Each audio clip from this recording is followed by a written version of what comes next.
Rifki Dwi. Oh! Dia. Ya, sebuah pelanggaran tadi pemirsa terjadi. Sebuah pelanggaran terjadi. Nguyen Dewangga luar biasa. Ada Hernando.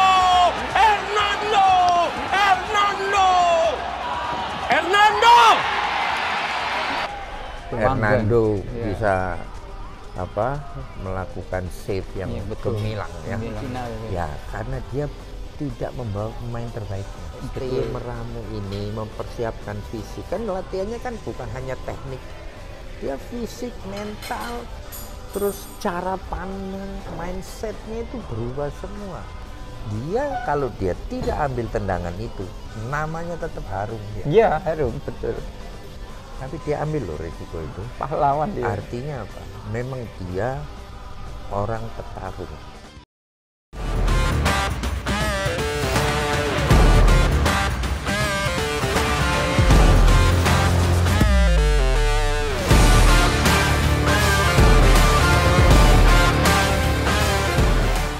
Bismillahirrahmanirrahim. Assalamualaikum warahmatullahi wabarakatuh. Selamat siang dan salam sejahtera bagi kita semua. Halo Sobat Jokomali Soccer. Jadi dalam konten kali ini kami akan bahas pertandingan final antara tim Indonesia dan tim Vietnam yang dilakukan di negara Thailand. Dan sudah kita ketahui bersama bahwa dalam Piala AFF ini juaranya adalah tim Vietnam. Dan itu pun melalui pertandingan yang begitu seru dan ketat sekali pertandingan itu, sampai dalam babak pertama, babak kedua sampai 90 menit berakhir, pertandingan pun masih berakhir dengan 0-0. Terus ada extra time dan terakhir dengan beradu penalti, dan di mana Indonesia telah kalah dalam posisi 5-6. Jadi untuk itu, supaya ini lebih tuntas, karena kami ketemu lagi dengan Feral yang akan mengulas secara tuntas pertandingan tadi malam itu yang begitu heboh, begitu dramatis sekali, bahwa memang sangat ketat. Ditunggu-tunggu ini ulasan dari Feral Hatu ini.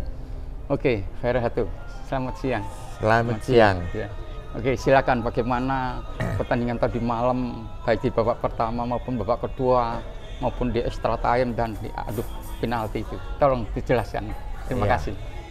Ya, selamat siang. Nah, jadi tadi malam itu adalah pertandingan puncaknya puncaknya. Dan mereka sama-sama sama-sama menampilkan performa terbaiknya. Nah, seperti yang kita perkirakan sebelumnya, bahwa kedua tim akan sama-sama saling menyerang ya, main terbuka betul, ya. Dari kaki ke kaki ya. Jadi build up-nya itu akan tersusun rapi, dan memang dari awal sudah langsung temponya sudah tidak rendah lagi, langsung.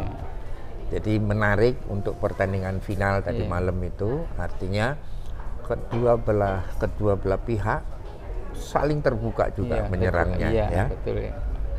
Sehingga pertandingan itu ada di momen-momen tertentu, banyak momen yang memang menegangkan ya. Sebenarnya Vietnam diuntungkan karena dia dapat satu penalti ya. Tapi menit hebatnya, kalau nggak salah menit ke-33 itu. Ya, 33-36 itu ya. Itu Hernando bisa melakukan save yang gemilang ya. Dan itu bola keras, tapi antisipasinya benar. Dan tingginya itu dia lompatnya persis juga itu ya. Jadi itu bukan bola gampang gampang. Tapi itu tapi coba kita lihat ya, Vietnam yang seperti begitu dia juga tidak down, dia tetap konsisten. Dan bagusnya juga Indonesia.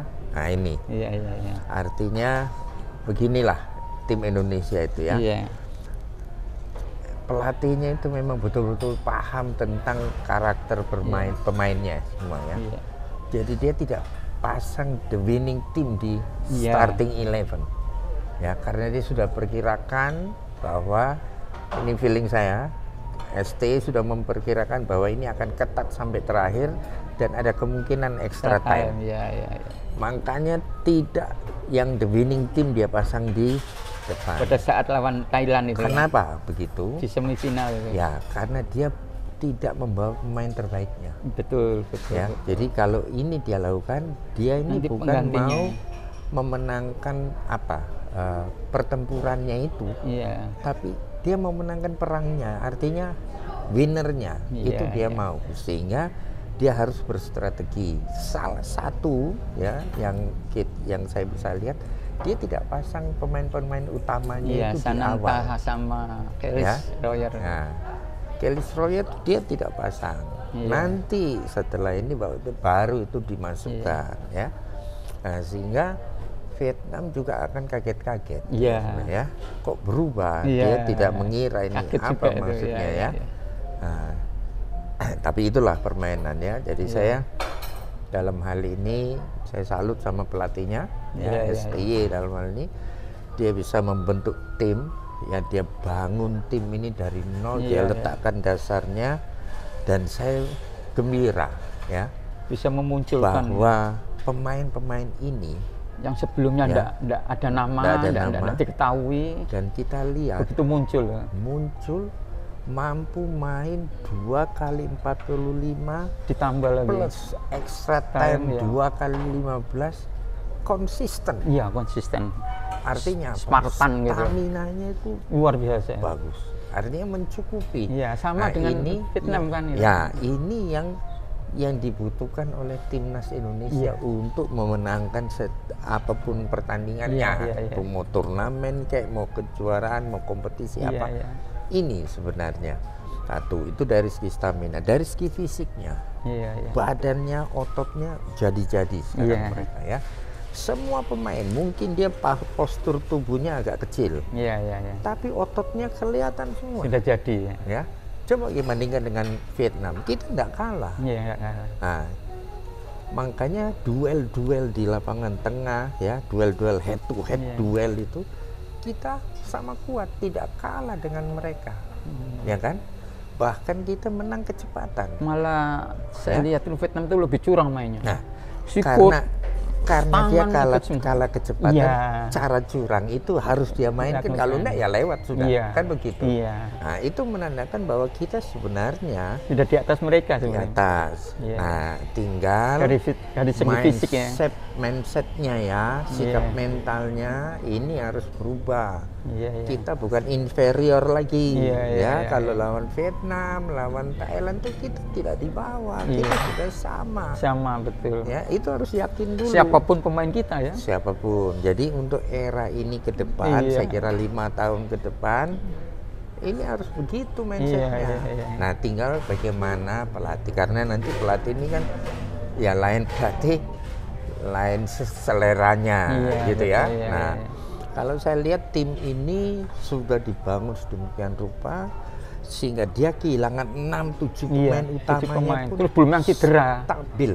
Seperti Bagas cedera tidak bisa main, tetap bisa stabil ya. Ya bedanya hanya tipis-tipis saja ya. Nah, itu yang mungkin karena makanya di crucial point, crucial momen, nah itu kita tidak bisa mengambil manfaat di sana karena memang jam terbangnya anak-anak ini kurang. Tapi kalau anak-anak ini yang ini kan sebenarnya lapis kedua yang main ini ya dari tim nasional kalau yang dipikir utamanya, lapis kedua kan ini lapis kedua betul. Nah, lapis kedua dia bisa mengimbangi begitu performanya seperti itu. Iya, luar biasa. Nah, cuman itu tadi jam terbangnya kurang ya. Kadang-kadang sehingga, emosi emosinya nggak terkendali. Momen krusial itu tidak bisa dimanfaatkan. Iya, begitu. Ya. Dan ada momen itu sebenarnya itu tercipta, kita punya, tapi ya kita tidak bisa memanfaatkan. Kenapa? Ya karena memang dia dia kan apa second layer ya. Ini kan pemain hampir semua pemain cadangan, kalau pemain utamanya itu masuk semua. Tapi lihat dengan materi pemain yang seperti itu, kita main di partai puncak. Nah, ini sudah luar biasa. Nah, ya. artinya saya apresiasi itu. Memang belum menjadikan itu menjadi juara. Ya, kalau AFF kita runner up nih sering. Ya, SEA Games juga runner up sering. Juaranya ini baru 3 kali kita ya. AFF ini yang U23 ini kita kemarin pernah juara dulu ya, 19, 16 pernah, 23 ini yang belum ya. Nah, 22 itu pernah mungkin ya. Nah, tapi ini sebenarnya performanya kan seperti gitu. Artinya performa yang seperti ini kalau kita compare dengan lawan-lawan kita yang di ASEAN, Thailand, Vietnam, Malaysia sebenarnya kita tidak kalah. Nah, cuman nanti harus apa itu namanya, memberikan beban target, mengatur tim ini harus dengan lebih baik ya, bukan karena di awal kan STY bilang ini hanya kontrol game ini tidak penting. Sekarang gini kembali ke faktor teknis lagi bahwa seperti yang dikatakan tadi bahwa tidak ditampilkannya di babak awal Sananta dan Kellis Royer itu, bahwa itu dipersiapkan untuk karena STY sudah mengetahui sejauh mana nanti pasti ada muncul pertandingan yang extra time tadi itu. Tapi saya lihat di babak pertama itu sebetulnya ada peluang itu bagi Indonesia, walaupun memang dari Vietnam juga ada penalti yang terjadi yang pada saat itu Dewangga membuat pelanggaran itu. Tapi pada saat kita mengadakan serangan balik, counter attack dari build up yang dilakukan itu Haikal lolos dari sektor kiri terus memberi umpan yang datar di garis 6 meter garis gawang itu. Abdurrahman telat dalam arti untuk menyelesaikan itu. Nah, itu sebetulnya kalau seandainya barangkali kalau Sananta yang waktu itu ada peluang seperti itu atau Kellis dapat seperti itu, seandainya pemain ini bertanding di awal pertandingan, kan bisa juga itu terjadi gol. Ini menurut pandangan Fael bagaimana? Apa spekulasi daripada STY ini juga mungkin di babak kedua juga berhasil karena banyak peluang yang diciptakan oleh dengan masuknya Sananta sama Kellis ini. Tapi di babak pertama juga ada peluang yang Abdurrahman itu. Nah, itu bagaimana itu? Karena jam terbang dari Abdurrahman sama Emragin ini yang strikernya ini kan juga kurang. Nah, itu bagaimana itu? Kurang greget di babak pertama itu kan? Kan begini, saya paham ya kalau ST itu kadang-kadang sering kali kita Indonesia ini ya, ini kayak itu minuman berkarbonasi, ya, soft drink. Kalau kan ditutup rapat itu, begitu pertama cus, habis itu hilang dia, udah sampai 90 menit sampai akhir. Nah, ini sudah mungkin ST ini udah berkira ini pasti ketat. Kalau ketat ini dia harus punya senjata, senjata untuk bisa memainkan ini sampai maksimal. Nah, hitung-hitungan. Jadi bisa dikatakan kartu turf ya, selalu sebagai starter dia. Pertandingan pertama, kedua, ketiga. Ini capek, ini istirahatnya cuma pendek loh ini. Betul ya. Kan? Pertimbangannya itu. Nah, berarti dia harus rotasi. Nah, rotasi pemain untuk tetap dibutuhkan, tapi nanti 45 plus 15 75 menit ini, kan gitu. Artinya hitung-hitungannya STY ini sudah cukup baik. Artinya apa? Dia boleh ganti pemainnya, tapi performanya tidak decline, tetap increase. Terus ya kan? Sehingga nanti di tengah kalau dia kembalikan lagi babak kedua pemain utamanya dia masukkan ini, dia berharap bisa tidak naik, turun. Karena memang, dia tahu memang lawan ini terbukti itu. Lawan ini bukan lawan yang sembarang ya. Dia persiapan betul ini untuk AFF ini, terutama untuk U23. Kenapa? Karena juga ada 2 event berikutnya yang gede, Asian Games dan Piala Asia.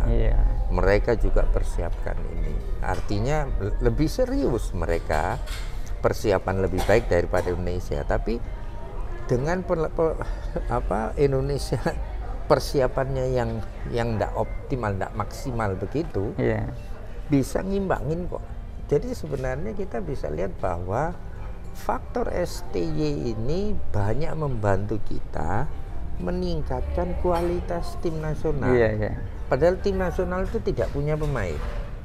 Yang punya pemain itu klub itu. Tim nasional tidak punya pemain. Ya kan? Tapi cara STY meramu ini mempersiapkan fisik, kan latihannya kan bukan hanya teknik, dia fisik, mental, terus cara pandang, mindsetnya itu berubah semua. Dia mulai dari bagaimana ikat sepatu, bagaimana harus makan, bagaimana harus istirahat, itu semua dia ajarkan waktu di tim nasional. Ya, tapi dia punya, lihat, kita sekali lagi dibuktikan proses 4 tahun ini menghasilkan tim kayak gini. Ya, artinya kita bisa lihat sebelum ST atau 5 tahun lalu bagaimana kita main. Ya, sekarang bagaimana kita main. Ini kan beda kualitasnya. Ya, padahal anak-anak yang main ini U23 ini, under 23 ini bukan usia 23, di bawah under. Jadi anak-anak 22 tahun ini staminanya begitu luar biasa. Ya, kecepatan, keberaniannya, determinasinya, dan semua. Ingat ya, ini agak beda kalau saya. Mereka semua melakukan dengan unit, dengan grup, bukan dengan individu. Sekarang begini, saya lihat kelihatannya seperti faktor pengadil lapangan kemarin itu enggak, dalam arti enggak netral, enggak adil. Terbukti seperti kita bermain secara sportif, sepak bola ini kan sportivitas. Anak-anak Garuda kita ini benar-benar main sportivitas, tidak pernah main tangan, main sikut apa. Tapi Vietnam pernah dilakukan, dan itu dia hanya cuma 1-2 mungkin kartu kuning, nggak ada kartu merah sama sekali. Terutama nomor 4 itu yang jaga Sananta itu. Nah, itu bagaimana? Sedangkan kita kena kartu kuning, nah, bagaimana itu? Ini kan sebetulnya kan wasitnya dari Jepang lagi, sedangkan ini HFF ini, ya kan? Nah, itu bagaimana? Jadi anak-anak kita sebenarnya kemarin tuh ya didolimi lah, katakan begitu ya. Bagaimana menurut Pak? Itu ya memang betul ya, saya juga memperhatikan ya, termasuk itu. Yang offset Kelis itu betul ya. Iya kan? Seharusnya dia cetak gol itu. Itu Schreier itu tidak offset. Tidak offset itu benar. 2 meter paling enggak itu. 2-3 meter di belakang, di depan pemain belakang. Memang agak beda posisinya ya. Nah, tapi itu satu. Tapi yang banyak hal pemain untuk menghadang laju serangan tim nasional Indonesia, pemain Vietnam tuh sering melakukan tackling yang tidak bersih. Tidak bersih. Artinya tangannya masuk duluan ya, ini lutut masuk apa. Tapi hanya di free kick tidak ada kartu. Iya, tidak ada kartu. Ya, tidak ada kartu. Sulit itu mengeluarkan kartu itu. Kadang-kadang ya tidak free kick. Gitu loh, ya kan? Itu menunjukkan bahwa kemampuan kita itu sudah tidak dibawa. Tidak dibawa, betul. Jadi tidak ada perlunya kita menakuti Vietnam dan Thailand itu sebenarnya, ya toh. Tapi hebatnya lagi, anak-anak ini tidak emosi. Emosinya tetap terkontrol, terjaga ya. Tidak langsung mau, tidak ada satu yang terus balik badan mau berantem gitu. Tidak ada. Jatuh gitu sudah ngomong sama wasit. Sudah. Nah, satu lagi, mereka dihantam kayak gitu berkali-kali, ada 3 momen yang momen 3 momen itu jatuh semua. Itu kan ketiga baru berkick gitu. Kemudian yang ketiga, kemudian Dewa nggak protes wasit tentang yang pertama, malah dia kena kartu kuning. Nah, saya waktu itu berpikir gini, waduh, ini wasitnya kok kayak begini ya. Khawatirnya kartu merah lagi. Dan saya takutnya itu. Tapi adik-adik kita itu kan tidak emosi, cuma dia karena dia kapten, dia harus berhak membela teman-temannya. Dan karena itu benar dia itu di tengah lapangan kan, persis itu. Kan begitu ya. Di daerah pertahanan mereka. Dan itu semua pemain Vietnam itu tidak ada yang kena kartu. Iya, betul. Ya kan? Saya kira mestinya ada yang kena kartu ini. Dari 3 itu kan. Ya kan? Semua masuk dengan tangan, dengan badan. Dengan lutut. Artinya tidak sportif. Ya, yang saya katakan tadi. Artinya bolanya bukan bolanya lewat, orangnya yang ditahan. Loh kan tidak benar itu. Jadi itu bukan saja tidak aset tapi lebih dari itu ya. Meskipun dia boleh tidak tiup free kick karena apa? Advantage untuk Indonesia karena bola itu tetap di PA Indonesia dan PA Indonesia melanjutkan serangannya. Yang kedua begitu lagi, yang kan dijatuhkan dengan cara begitu, tapi bolanya tetap ke tapi sebenarnya kalau seandainya itu pada saat ketiga free kick itu seharusnya dari pertama, kedua, ketiga ya kartu semua itu. Harusnya saya punya pikiran begitu yang ketiga dia berhentikan pertandingannya, ya kan? Free kick di sana. Musuhnya kan yang ini kan dihukum 1, 2, 3. Nah, kan begitu. Nomor punggungnya ternyata apa? Itu yang diprotes sama Dewangga. Malah Dewangga yang kena kartu kuning. Untung dia tidak emosi. Terus dia langsung pergi. Itu kalau dia debat lagi merah itu nanti. Makanya kan jadi saya juga punya pikiran wasit waktu itu.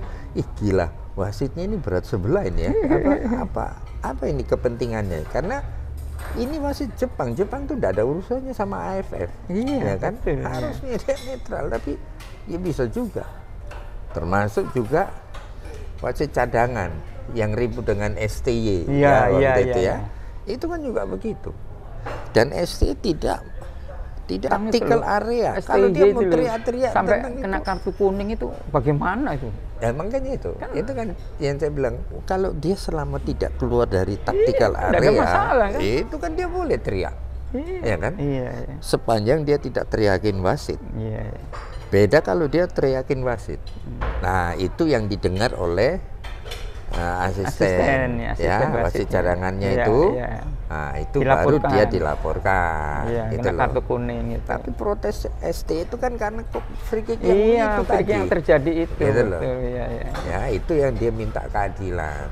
Mestinya lebih wise. Tapi ya itulah pertanyaan. Saya tidak tahu waktu itu apakah karena begini, karena yang kita hadapi ini bukan tim Thailand. Yang tim Thailand sudah kita kalahkan di babak semifinal. Ini faktor panitia barangkali bisa mempengaruhi, kan bisa juga begitu kan. Jepang sebetulnya kan tidak ada urusan. Tapi kenapa kenyataannya begitu? Karena mungkin merasa kepingin balas dendam atau sakit hati sama Indonesia karena yang lalu di SEA Games juga kita kalahkan. Terus apa karena itu? Bagaimana itu?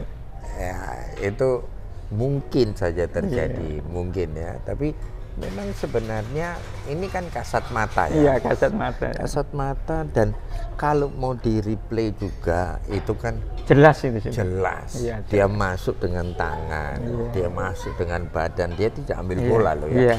Dia cuma mau tahan orangnya karena dia sudah tidak kuat untuk kejar bolanya. Ya kan, akhirnya dia masuk dengan badan. Pokoknya berhentikan, artinya mengganggu irama serangan Indonesia. Dia hentikan episode itu dengan dia tabrak begitu. Tapi ini terus bisa bertahan, bisa bangun terus ya. Artinya kita masih punya tenaga dan masih lebih bisa kontrol untuk berpikir. Ya toh? Nah, itu kelihatan di sebelah sana ya. Sedangkan wasitnya juga untungnya kita itu tidak emosi, itu aja. Kalau ini teman-teman emosi, kita lihat kayak Malaysia. Itu langsung mau berantem itu. Begitu itu kan dia cari orang ini mau berantem. Malaysia begitu. Kalau Indonesia udah enggak. Nah, ini anak-anak muda ini betul-betul bagus. Peningkatan yang bagus. Saya salut nih. Saya anggap satu poin krusial yang memang membantu performa timnas kita. STY ini banyak membantu. Tidak emosi. Banyak membantu STY. Semua fokusnya jadi mindset pemain itu sudah berubah gitu loh. Betul. Secara total. Kalau biasanya kayak gitu kan, Malaysia aja kemarin kita lihat ya, lawan Vietnam. Itu mau berantem mau berantem terus. Ya kan? Dia langsung cari memang itu. Vietnam itu saya lihat memang licik dalam arti lama. Malaysia pun begitu dia. Betul. Mau diajak berantem terus gitu. Betul. Cuman kan kita nggak mau ngikuti. Cuman kita di kartu. Kita tidak terpancing dengan itu. Sudah mungkin dulu terpancing, sekarang sudah enggak. Jadi sudah enggak dianggap lewat sudah ya. Enggak ada lagi kita main bola saja. Nah, ini yang kemajuan atau poin yang saya catat juga dari perbedaan timnas yang dulu dengan yang sekarang. Termasuk begini Om, saya lihat, saya perhatikan, saya ikuti STY baik di dalam pertandingan matchday menghadapi Palestina, Thailand, maupun di semifinal kemarin lawan Thailand dan final lawan Vietnam, itu perkembangannya signifikan di dalam arti teknis maupun taktikalnya itu benar-benar luar biasa. Dalam arti dalam sepak bola itu ada istilah 3 moments itu, bertahan, transisi, dan attack itu menyerang. Nah, di situ kelihatan ini sporadis dalam menyerang bersama, secara kolaborasi, turun juga begitu, pressingnya juga begitu, dan mindsetnya para pemain itu juga punya keberanian, istilahnya dalam arti tidak memberi kesempatan lawan, pressernya juga bagus secara kolektif. Itu bagaimana itu? Iya. Luar biasa itu perkembangannya itu. Jadi kalau kita lihat pertandingan demi pertandingan ya, dari awal Malaysia, Timor Leste, Thailand, Vietnam, ini kelihatan perbedaannya. Ya, jadi makin ke belakang makin rapi. Ya, kemudian yang paling kelihatan kemarin tuh yang membuat Thailand tidak bergerak itu adalah mereka mengambil jarak antara defender, midfield, dan attacker itu dengan jarak yang pas, padat gitu loh ya. Tidak ada gap gitu sih. Jadi semua bisa saling mengcover. Jaraknya pendek, itu pas dia ya, ukurannya pas. Jadi tidak terlalu jauh, tidak terlalu dekat, tapi dia bisa menghitung. Saya harus di jarak yang sekian. Kalau ini nih saya masih bisa potong. Mungkin semua terhitung dalam begitu. Arti melakukan keseimbangan koordinasinya itu mungkin ya perlu juga itu. Iya. Nah, kedua, mereka melakukan itu bukan secara individu, secara unit, secara grup, kolektif di sebelah sana, sehingga jarak antar lininya itu terkontrol rapi. Betul, Begitu dia bisa merebut, jadi dia defense. Begitu dia bisa rebut, begitu menguasai bola, langsung melakukan dia transisinya kan sudah dekat. Tinggal, kemudian dari situ dia persiapkan build up-nya karena sudah terskema. Dan build up-nya itu selalu membuat peluang di situ. Betul, karena dilakukan secara unit. Lawan Argentina kan begitu juga kan? Kan unit. Iya, unit itu. Tidak individu. Jadi itu kelebihan tim senior, istilahnya STI. Ciri khasnya itu kalau menurut saya. Kemarin mereka melakukan, tapi Vietnam lebih ketat lagi. Iya. Sehingga kita yang kewalahan kemarin itu. Karena diimbangi dengan main kasar apa terlihatnya? Akibatnya apa? Akibatnya selalu bolanya dari belakang langsung mau ke depan. Langsung mau ke depan. Tidak ada lagi kita tidak seperti lawan Thailand yang dia bisa mainkan bola untuk dari belakang ke tengah, tengah ke depan. Itu enak. Kemarin kita enggak. Ya, jadi kalau saya lihat 85 menit ya pertandingan yang kotor sampai terakhir itu kita kehilangan itu. Kalau sebelum 85 masih imbang, masih bisa melakukan itu. Tapi begitu 80 menit sampai 120 menit itu, sampai extra time, kita sering tidak mampu melewati blok areanya Vietnam. Terutama di lini tengahnya. Nah, tapi kita punya pemain-pemain kayak gelandang-gelandang kita, wingback kita yang berani dribbling, makanya sering dijatuhkan, dipotong, dijatuhkan oleh Robby Darwish, Beckham, terus itu kan sering dijatuhkan, itu dijatuhkan, mesti dijatuhkan karena Vietnam juga kalah, kecepatannya juga tidak kalah kita sama mereka, sehingga untuk breakthrough-nya itu mereka berani sendiri. Memang seperti gitu, kita main bola. Kalau secara skema kita dari kaki-kaki buntu, harus ada yang berani berkorban tuh break, mecah kebuntuan tuh dengan dribbling sendiri, Dan itu dilakukan wingback kita semua, ya kan, gelandang-gelandang kita juga makanya berani melakukan itu. Saya lihat dengan kejadian yang sebelumnya ada gonjang-ganjing antara mungkin PSSI dengan klub-klub Liga 1, apa itu ada dampak terhadap timnas yang ke Thailand ini dalam event AFF ini, seperti penampilan pertama lawan Malaysia kalah 1-2, terus lawan Timor Leste hanya menang tipis 1-0 walaupun peluangnya banyak. Terus akhirnya pemain-pemain itu merasa kurang percaya diri, atau terutama pemain yang baru karena bisa juga yang dikatakan tadi lapis kedua, baru munculnya, baru dapatnya tuh di semifinal pada saat menghadapi Thailand sama final Vietnam. Di lawan Vietnam itu. Itu menurut Vero bagaimana itu? Apa ada dampak itu? Karena secara psikologis ya, secara mental ini kan pemain kan mengetahui sejauh mana sih perkembangan gitu. Itu satu. Yang kedua, ada hikmahnya juga. Karena apa? Kalau tidak ada kejadian itu, mungkin yang pemain-pemain yang baru ini tidak muncul. Nah, tolong itu dijelaskan. Ya, jadi betul. Jadi di awal ya kan mungkin juga tidak pede, kurang pede ya, bukan tidak pede, tapi kurang pede ya. Pemain yang baru ya. Karena pemain-pemain utamanya yang diharapkan bisa membantu di dalam di tim itu kan tidak bisa tampil ya toh. Karena ada sesuatu hal itu kan. Betul. Tapi kan ini kan ada 24 pemain. Artinya masih ada 18 sisa. Kan gitu ya.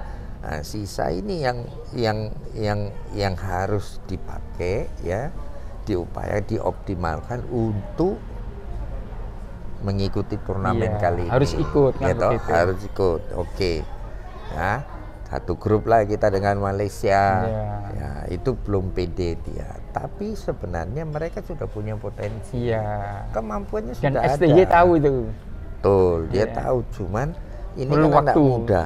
Perlu waktu. Ini bagaimana mengingatkan, mengeksplor keberanian mereka bermain lepas. Bermain lepas gitu itu, bermain lepas mereka itu.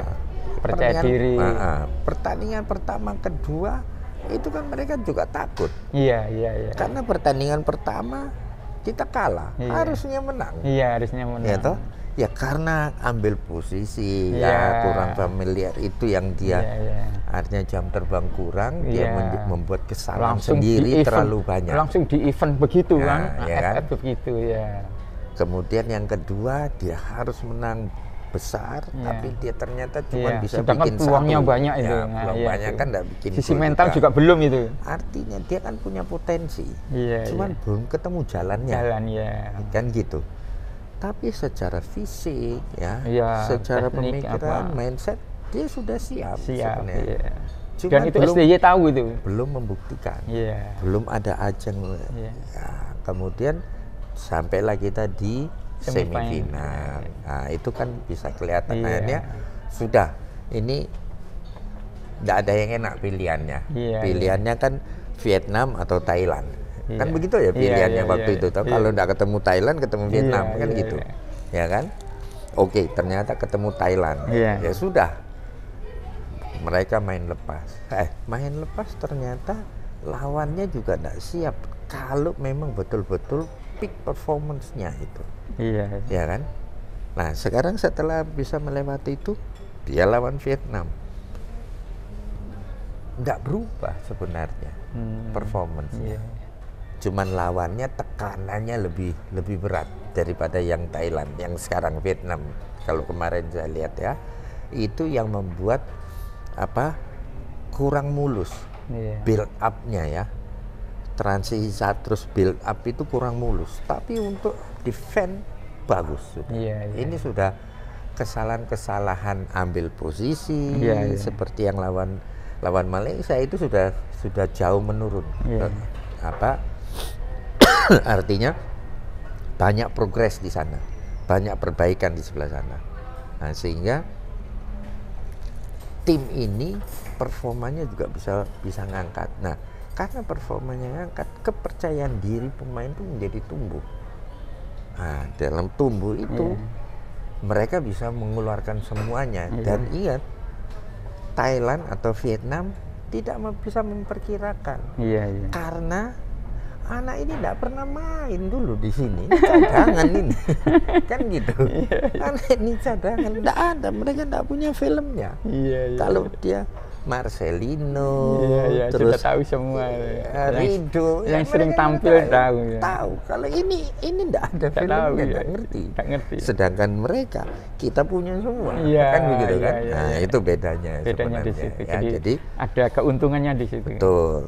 Nah, tinggal bagaimana ST bisa membangkitkan semangat mereka, membangkitkan kepercayaan diri mereka, sehingga bisa tampil optimal, ya, bisa main lepas, gitu ya. Meskipun kemarin saya lihat memang ada tegang karena ini final ya. Nah, waduh, semua sempat jantung itu kan. Bagaimana mereka harus perform karena mereka juga kepingin dapat piala ini sebenarnya, ya. Karena tahun depan belum tentu mereka bisa, sudah lewat umurnya, kan gitu ya. Nah, inilah mereka, kebetulan mereka kan 3 bulan lalu juara SEA Games, ya toh. Harusnya ini ya, tapi ya sudahlah, kan hasilnya kita. Ya, sekarang gini, Vera, bahwa kita ini kan gagal karena adu penalti. Nah, yang saya soroti, saya anggap bahwa seperti Hernando ini adalah pahlawan. Pahlawan dalam arti dia berjasa besar terhadap timnas kita ini. Terbukti dari penalti di babak awal yang dia selamatkan, terus peluang-peluang antara 7 sampai 9 peluang yang didapat oleh Vietnam bisa diantisipasi, baik itu bola-bola cross, baik bola atas, bola datar, tendangan datar, semua itu bisa diselamatkan. Nah, ini kan menunjukkan bahwa dia ini betul-betul jiwanya luar biasa ya. Jadi mentalnya baik, tangguh. Tapi pada saat dia menendang penalti, terus dia gagal, ini menurut saya kok ada sesuatu. Dalam arti begini, dia kan sudah tahu di dalam pertandingan itu dia sering break, dia tidur terlentang, dia mijet kakinya atau selangkang atau apa bagaimana, dan itu beberapa kali. Itu kan sebelum adu penalti, iya kan? Nah, apa tidak ada pertimbangan baik mungkin dari dirinya, kalau memang dirinya merasa nggak sanggup, merasa mentalnya belum siap, dan karena dia berjuang begitu keras sekali dalam pertandingan itu, iya kan? Dia jatuh bangun bagaimana, terus dia sering istilahnya, ya tadi saya katakan tadi itu dia. Nah, kenapa kok dia masih seberani itu untuk, atau senekat itu dia untuk mengambil penalti itu, sedangkan itu yang istilahnya penendang ke-6 itu ya.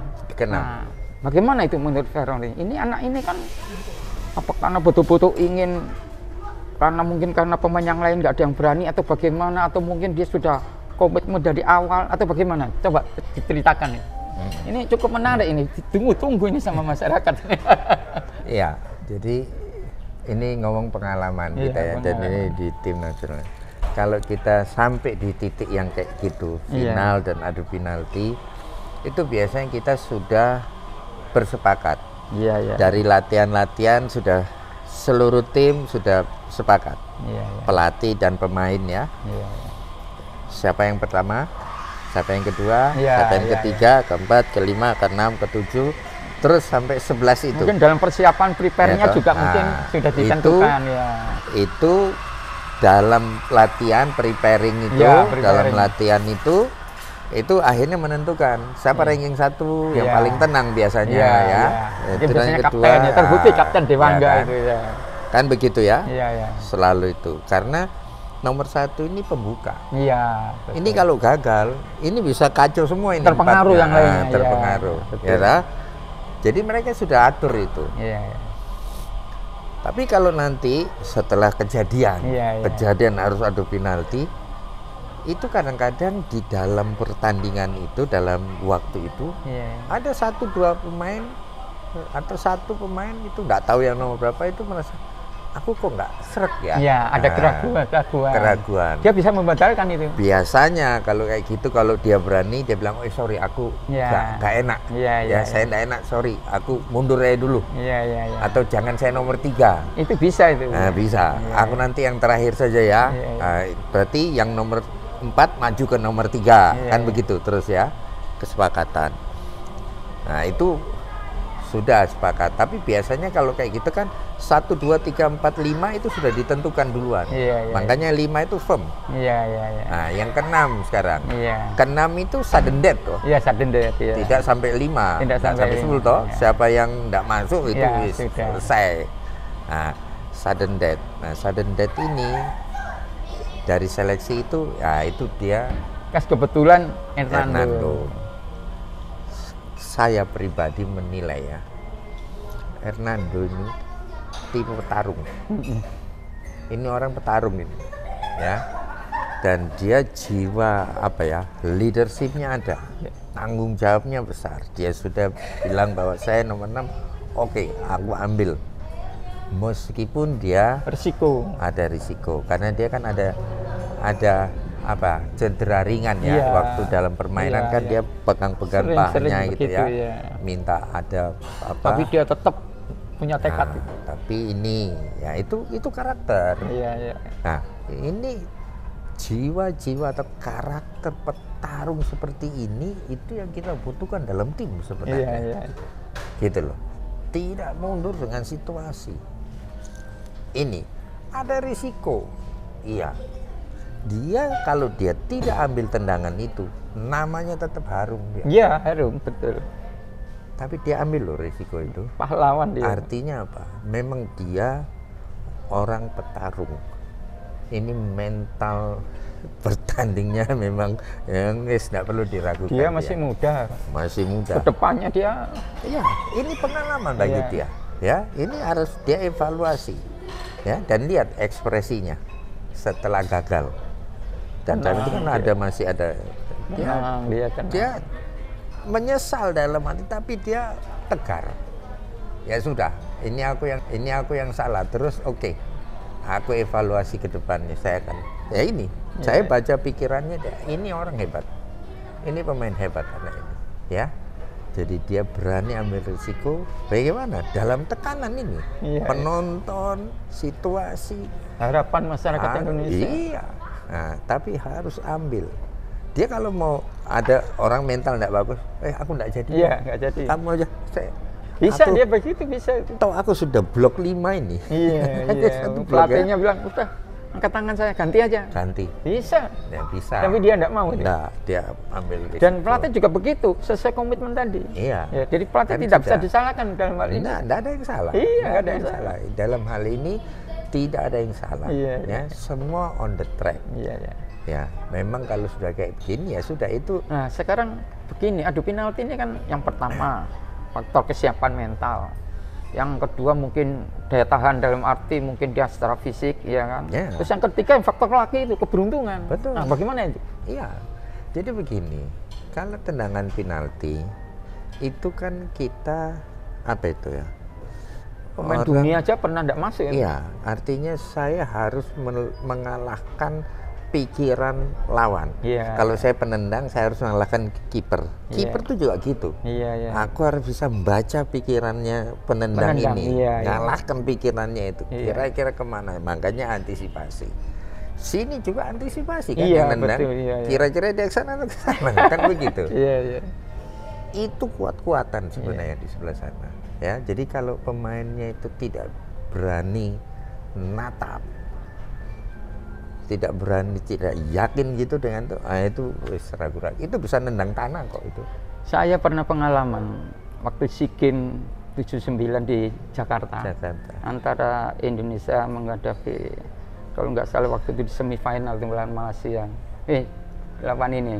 Lawan Singapura, Thailand. Itu di semifinal. Semua pemain itu senior, saya masih paling muda itu nggak salah. Yang senior itu pada tidak mau. Itu tadi yang dikatakan tidak berani. Karena kalau gagal itu dicaci maki seluruh Indonesia Raya. Saya ditunjuk setelahnya pendendang kelima. Saya sedia aja, ya oke. Ayo cok semua pemain senior. Oke. Pada saat itu semua pada masuk, terus yang lawannya tidak masuk satu. Yang kelima tuh dia tidak masuk. Saya terakhir yang kelima. Kalau saya masuk, selesai. Masuk final. Lawan Malaysia itu ya. Saya pada saat tepat waktu saya mau menendang, tengah lapangan tuh saya jalan, saya nunduk, nggak lihat penonton dan nggak lihat penjaga gawang, nggak lihat gawang, nunduk saya. Ini benar ini, fakta ini. Saya nunduk jalan sampai ke titik penalti. Saya lihat bola. Saya taruh, saya cium sedikit, saya taruh, saya menggunakan 5 langkah sesuai dengan saya pada saat latihan itu. Saya sedikit melirik sebalik dengan apa yang akan saya tendang. Kalau saya nendang ke kiri, pandangan saya ke kanan. Saya hanya dilirik aja. Mungkin kipernya lihat saya tuh. Sedangkan saya nggak lihat kiper, saya hanya gini aja. pada saat saya tendang, bismillah saya tendang, kena tiang masuk. Nah, di situ. Nah, itu kan ujiannya berat itu. Betul. Jadi saya kalau lihat penonton, kalau lihat gawang, lihat kiper, terpengaruh saya. Secara mental saya tidak siap. Saya masih muda. Akhirnya saya mensiasati ya begitu itu. Saya tidak lihat nonton, tidak lihat gawang atau kiper. Jadi pokoknya saya ke titik penalti. Nunduk saya. Nunduk lihat rumput aja ya. Lihat rumput. Mungkin seperti nggak menginjak tanah barangkali. Begitu saya tendang masuk, wah sudah tunjuk final. Di final kita kalah lawan Malaysia itu yang zamannya Chin Aun itu. Mokhtar Dahari itu ya. Mokhtar Dahari yang cetak gol. Seperti itu. Nah itu bagaimana itu? Ya, jadi itu yang saya bilang ya, pada saat adu penalti tekanannya berat. Iya, seperti yang dilakukan Hernando itu ya. Iya, semua itu kalau dia tidak kuat mental, itu tadi ragu dia. Iya, ragu ya. Nah itu harus bisa ngalahkan mentalnya sendiri nih. Aku bisa nipu dia. Oke, di kita dulu Beckham aja nggak pernah masuk. Betul. Roberto Baggio, Beckham nggak masuk. Ronaldo juga pernah nggak masuk. Semua pemain dunia pernah nggak masuk. Kalau dia pada saat itu dia sebenarnya nggak siap mental. Pada titik itu ya.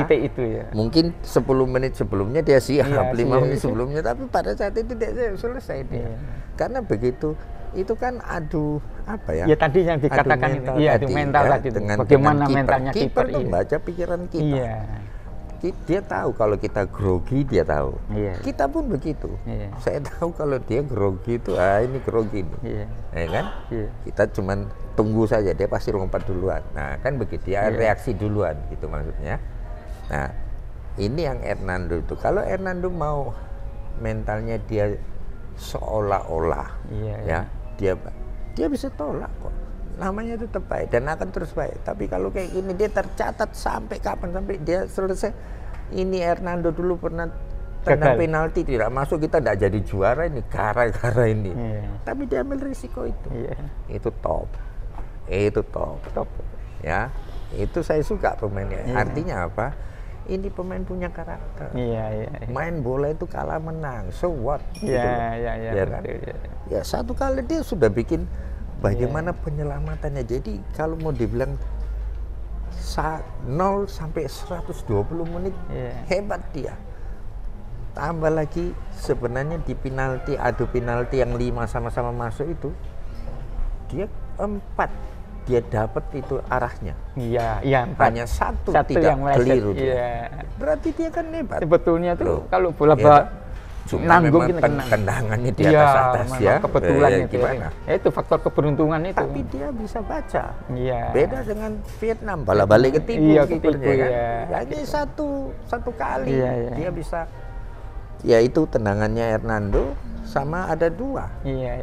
Ya, tapi tetap masuk. Lain yang ketiga ini ketipu semua dia. Jadi hebat. Hernando lebih baik ya. Dari kiper. Dan penalti di menit 36 dia bisa gagalkan. Itu kan reaksinya bagus. Nggak gampang itu. Meningkatkan itu moral pemain. Jaga namanya gitu. Dia nggak bisa ngambil. Enggak lah, kalian aja. Aku kan tugasku kan dia jaga menggagalkan di menit ke 33 itu 36 ya. Banyak. Itu dia meningkatkan moral pemain. Itu secara tidak langsung. Iya. Coba kalau itu masuk, selesai sudah. Selesai, kan gitu ya. Iya, betul. Tapi dia tetap mau ambil. Risikonya seperti itu. Tapi saya bilang Hernando ini top. Ya. Artinya beruntunglah Indonesia punya pemain-pemain yang mental kayak gini. Ya. Mental paling utama. Jangan orang pemainnya tekniknya bagus, visinya bagus, semuanya mentalnya enggak kayak gini, selesai. Enggak bisa kita main, enggak bisa. Ya, begitu dapat tekanan lawan kayak Vietnam ini, dia sudah melempem duluan, terus mau diapakan kalau sudah tidak bisa main gini, mental udah jeblok gini kan susah. Tapi lihat itu, artinya dia memberi contoh kepada semua pemain anak muda Indonesia bahwa risiko itu harus diambil. Dan hidupnya ada risiko. Main bola itu ada risiko. Risiko betul. Itu harus. Jiwanya gitu luar Jadi biasa. Jangan mau menyelamatkan diri supaya kelihatan baik sendiri, tapi dia bantu timnya. Dia mau timnya baik, semuanya baik. Kalau Tuhan mau disalahkan, oke silakan salahkan, enggak masalah. Masih panjang dia itu.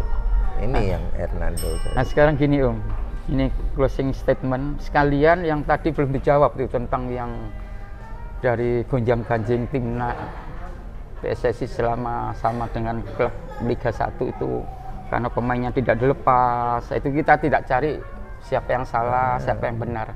Tapi untuk kedepannya ini kan perlu ada penataan dalam arti koordinasi antara pihak-pihak yang terlibat langsung di situ, ya kan? Jadi jangan sampai lah, karena ini kan di depannya ini juga kedepannya ini masih ada pertandingan Asian Games, Piala Asia, ya kan? Otomatis kan kasus seperti ini kan terjadi lagi. Itu termasuk itu bagaimana?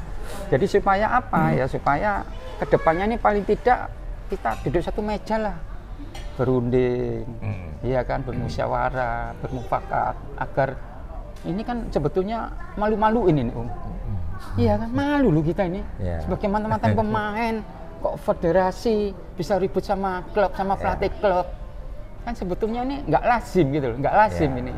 Nah, itu sampai keras begitu. Iya, sampai keras begitu. Itu berdampak loh sama pemain-pemain timnas kita yang masih muda-muda ini.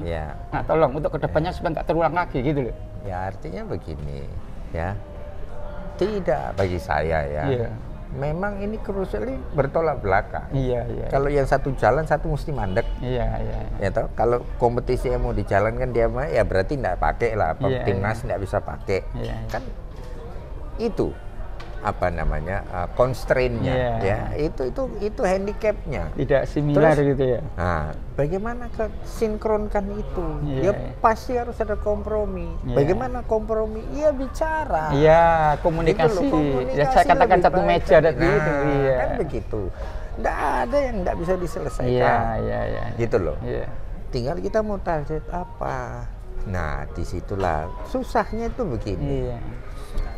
Kalau kompetisi, ini yang ngatur LIB.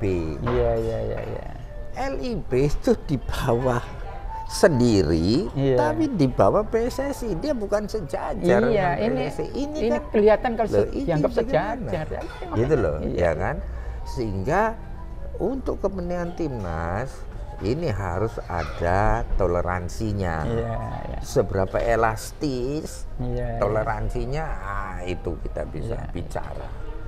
Misalnya oke, dispensasi ini yang pertandingan nomor sekian antara tim A ini dengan B, di mana tim A ini pemainnya ada di tim nasional, ini kita tunda dulu satu pertandingan. Ya, biar ini main. Jadi ini akan 3 pertandingannya dia lolos dulu, berhenti dulu. Yang lainnya jalan aja enggak apa-apa. Nah, ini kan bisa diatur seperti itu. Supaya bisa. Kasihan pemainnya. Kasihan. Pemain tuh butuh jam terbang. Seperti Ridho yang dia statement ingin kan ikut. Butuh jam terbang. Masih muda. Dia mungkin tahun depan dia sudah bisa ikut lagi. Ini kan momennya dia. Padahal ini kompetisinya masih panjang. Inilah yang mesti ke depan kita bicara lebih baik lagi lah. Ya. Dan harus konsisten. Konsisten tuh begini. Jangan pertama nganggap ini dari awal-awalnya ada badan timnas ini. Ini BTN. Ya kan? Ini hanya turnamen biasa, tidak terlalu penting, jadi tidak perlu dianu. Begitu dia dapat ini, dia mau juara, ya toh, dia tidak siap, tidak bisa. Klub itu dipanggil langsung minggu depan mau berangkat, sekarang bilang besok kirim pemainmu sini mau tak pakai minggu depan. Nah, nggak bisa juga, kan harus ada planning, ada penataan ya kan. Sehingga klub itu ada tata kelola yang baik. Betul, klub itu bisa bersiap-siap. Kalau pemain ini diambil, siapa gantinya? Sehingga dia simulasinya, persiapannya tanpa ini sudah penggantinya dia udah dipasangkan di sana. Lah kalau dia persiapannya dengan pemain ini terus pada saat mau bertanding ini diminta di tim nasional, nah ini bagaimana? Kan gitu ya. Jadi saling tidak menguntungkan, gitu loh ya. Jadi yang dirugikan timnas. Ya klub juga dirugikan kalau klubnya kasih, kalau dia itu tadi, kalau klubnya kasih pemainnya, yang dirugikan tim klub. Tapi kalau tidak dikasih, yang rugi timnas. Sama-sama. Sebenarnya kan ruginya kan tidak kayak begitu berpikirnya. Cari jalan keluar, pasti ada. Ya. Cuman kalau nanti ini ada dispensasi, jangan klub lainnya iri. Karena ini ada alasan kuat, dia dipakai, jadi dia dapat privilege lainnya, jadi artinya dapat kemudahan. Dia tidak boleh dong berkompetisi dengan pemain yang tidak lengkap, kan enak lawannya bisa menang, kan gitu ya kan. Nah, seperti itu, jadi tidak ada yang tidak bisa dibicarakan dan diselesaikan. Semua urusan di atas muka bumi ini pasti ada jalan keluarnya kalau kita mau ngomong, mau mencari jalan keluar, tinggal mau atau enggak, gitu aja. Gitu. Jadi oke, terima kasih banyak Farel Hatu. Jadi demikian konten ini saya akhiri. Assalamualaikum warahmatullahi wabarakatuh. Selamat siang dan tolong di subscribe konten ini di channel YouTube ini. Terima kasih. Selamat siang.